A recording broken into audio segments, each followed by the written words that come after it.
Friends, मैं हूं सना अंसारी। आप देख रहे हैं सनामिस यूट्यूब चैनल। फ्रेंड्स, आज हम पढ़ेंगे खिलजी वंश। तो फ्रेंड्स, मेरी आपसे रिक्वेस्ट है कि इस वीडियो को फुल वॉच कीजिएगा। तो फ्रेंड्स, चलते हैं अपने टॉपिक पे। खिलजी वंश। जो खिलजी वंश था, ये सबसे छोटा वंश था। इसमें सिर्फ एक ही अच्छा शासक था, वो था अलाउद्दीन खिलजी। अलाउद्दीन खिलजी एक बहुत ही अच्छा शासक था। तो खिलजी वंश 1290 ईस्वी से 1320 ईस्वी तक चला था।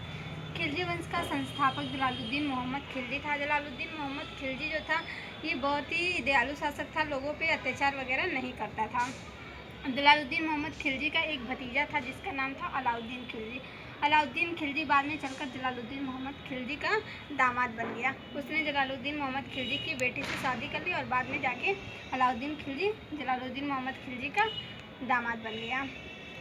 जलालुद्दीन मोहम्मद खिलजी जो था, ये दक्षिण भारत को जीतना चाहता था, तो उसने दक्षिण भारत को जीतने की जिम्मेदारी अलाउद्दीन खिलजी को दे दी। तो अलाउद्दीन खिलजी दक्षिण भारत जीतने गया और वहाँ से उसने दौलत और अपने साथ माल वगैरह बहुत ज़्यादा लेकर आया। अलाउद्दीन खिलजी ने उस माल को देख के उसके मन में एक लालच पैदा हो गया। उसने जलालुद्दीन मोहम्मद खिलजी की हत्या कर दी और खुद शासक बन गया। अलाउद्दीन खिलजी के बचपन का नाम अली गुरसब था। जब अलाउद्दीन खिलजी शासक बना तो उसने अलाई मीनार को बनवाया, अलाई द्वार बनवाया और खलीफा के पद को उसने स्वीकार किया था। उसने कहा था कि जो खलीफा होते हैं वो धार्मिक रूप से बड़े होते हैं। और उसके बाद इसने 4 घोषणा की। पहला, दान भूमि को खुलसा भूमि में बदल दिया, यानी कि जो दान में भूमि दी गई थी उसको इसने सरकारी भूमि में बदल दिया। फिर उसके बाद दूसरा, मद्यपान, यानी कि जो नशा, गुटखा, शराब वगैरह होती है, नशा वाली चीज़ें, उस पर इसने प्रतिबंध लगा दिया। तीसरी चीज़ थी छोटे त्यौहार। जो छोटे त्यौहार होते थे उस पर भी इसने प्रतिबंध लगा दिया।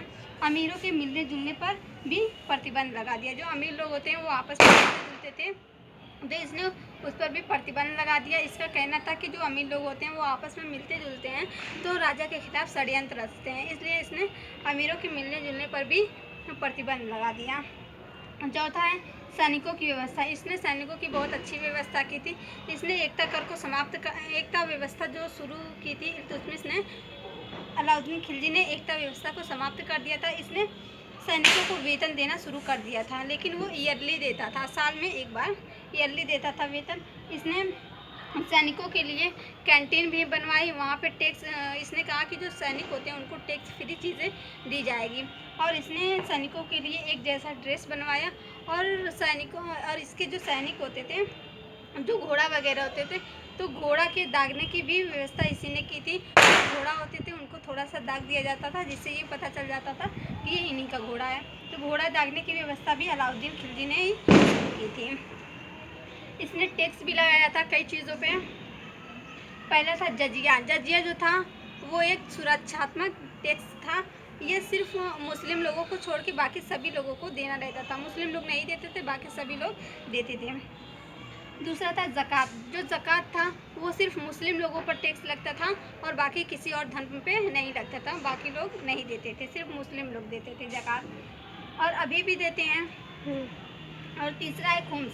ये खुम्स जो था ये सैनिकों पे लगता था टैक्स। चौथा था खराज। खराज जो था ये भी एक तरह का टैक्स था। और चौथा था चरी, जो कि जानवरों पर टैक्स लगता था। और पांचवा था खरी। घरी। घरी जो होता है वो मकान पे टैक्स लगता था। जो मकान वगैरह होते थे उन पे ये टैक्स लगता था। अलाउद्दीन खिलजी के 4 प्रमुख सेनापति थे। पहला था नुसरत खान, और दूसरा था उलुग खान, और तीसरा था जफ़र खान, और चौथा था मलिक काफूर। ये 4 प्रमुख सेनापति थे अलाउद्दीन खिलजी के। अलाउद्दीन खिलजी जो था वो दक्षिण भारत को जीतना चाहता था, तो उसने दक्षिण भारत को जीतने की जिम्मेदारी, जब उसने गुजरात अभियान चलाया था उस दौरान मलिक काफूर को ख़रीदा गया था। 1000 दिनार में ख़रीदा गया था, इसलिए मलिक काफूर को 1000 दिनारी के नाम से जाना जाता है। इस चीज़ को याद रखिएगा आप। तो जब उसने अलाउद्दीन खिलजी ने यहाँ पे गुजरात का अभियान शुरू किया था, तो यहाँ उसने मलिक काफूर को 1000 दिनार में ख़रीदा था। यहाँ पे ये मंगोलों से लड़ने का, मंगोलों की जिम्मेदारी, मतलब कि मंगोलों के साथ लड़ने की जिम्मेदारी अलाउद्दीन खिलजी ने ज़फ़र खान को दी थी। मैंने पढ़ाया था चंगेज़ खान के बारे में। चंगेज़ खान जो था वो मंगोलों का सरदार था, तो उसके बारे में मैंने बनाया है वीडियो। लिंक मैं डिस्क्रिप्शन में दे दूँगी, आप चाहें तो वहाँ से जाके देख सकते हैं। तो यहाँ इसकी दक्षिण भारत यहाँ की जीतने की जिम्मेदारी, इस एरिए को जीतने की जिम्मेदारी, मंगोलों से लड़ने की जिम्मेदारी ज़फ़र खान को दी गई थी। और यहाँ पे ये दक्षिण भारत है, ये दक्षिण भारत को जीतने की जिम्मेदारी मलिक काफूर की थी। और यहाँ पे इस उत्तर भारत को जीतने की जिम्मेदारी, यहाँ की जिम्मेदारी अलाउद्दीन खिलजी ने नुसरत खान और उलुग खान के नेतृत्व में किया था। इस एरिए को उसने जीता था। तो ये थे। अगर इसमें आपको कुछ समझ में नहीं आया तो आप कमेंट में करके पूछ सकते हैं।